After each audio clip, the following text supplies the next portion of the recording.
Сәлем достар, бүгін біз 4-ші сыныптың Professions and Ways of Communication бөлімі бойынша БЖБ жұмыстарына тоқталып өтеміз. Бірінші тапсырма writing бойынша, яғни жазылым бойынша берілген. Task 1. Write a paragraph about using telephone 10 years ago and today.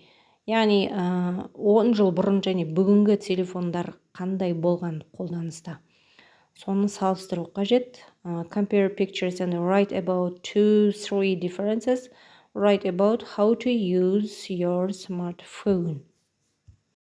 Бірінші суретке қарайтын болсақ, бұл жерде it has not got a camera and the internet. Яғни суретке қарап тұрғанымыздай, бұл телефонда камера жоқ және интернет жоқ. Екінші суретке қарайтын болсақ, дәл қазіргі уақытта біздің қолданып жүрген смартфондарымыз. It has got a camera and the internet. Яғни бұл телефонда камера бар, және ол камерамен біз суретке түсе аламыз, және интернеті бар. Үшінші суретке қарасаңыздар, бұл жерде it has got a camera but it hasn't internet. Яғни бұл телефонда камера бар, бірақ интернеті жоқ. Келесі тапсырма бізде reading бойынша берілген екен. Task 2. Read the text, find the meaning of the underlined words, expressions and the sentence.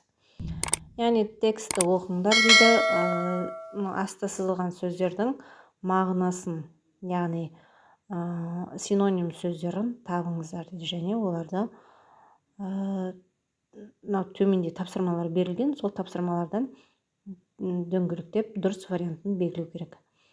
People communicate with words. Адамдар сөздер арқылы қарым-қатынас жасайды.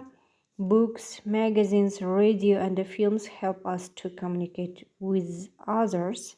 Яғни кітаптар, журналдар, радио, фильмдер біздің басқалармен қарым-қатынас жасауымызға көмектеседі. They help us to know what is going on in the world. Яғни олар бізге әлемде не болып жатқанын, не жүріп жатқанын білу үшін көмектеседі. Can people communicate without words? Адамдар сөздерсіз, яғни сөздерсіз қарым-қатынас жасай алады ма деп сұрақ қойылған екен. Smile means that you are happy or friendly. Яғни күлу деген мағынасы мысалға бақытты, көңілді, бауырмал деген мағынаны білдіреді, яғни күлу. Crying, жылау, means that you are sad. Ал жылау бұл жерде сіздің көңіл күйіңіз жоқ екенін, көңілсіз екеніңізді білдіреді. You put up your hands in class and the teacher knows you want to ask a question.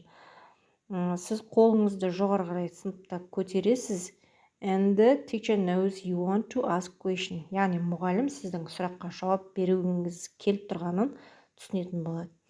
Shaking a head means you are saying no. Егер басыңызды шайқасаңыз, ол сіздің жоқ дегеніңізді білдіреді. You nod and the people know you are saying yes.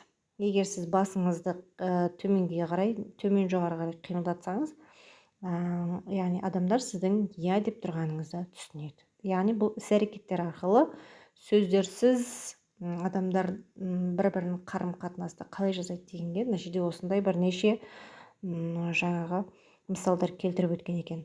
People can communicate without words too. Яғни адамдар сөздерсіз де қарым-қатынас жасай алады.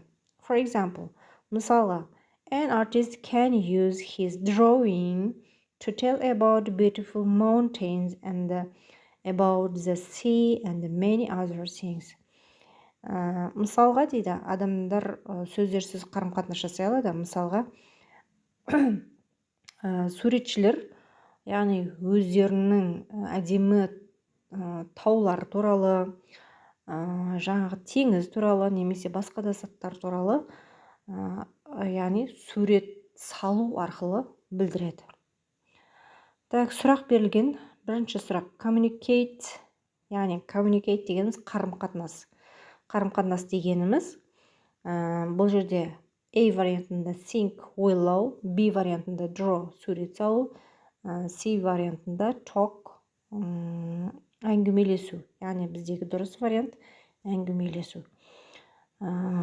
Екінші сұрақ, is going on means, яғни is going on дегеніміз жүру, бір нәрсе жасалынып жатыр, жүріп жатыр, іс-әрекет жасалынып жатқан кезде біз осы is going onды қолданамыз, және go дегеніміз бізде бару, жүру деген мағынаны білдіреді. Сондықтан бізде B варианты дұрыс, is walking, яғни жүріп жатыр.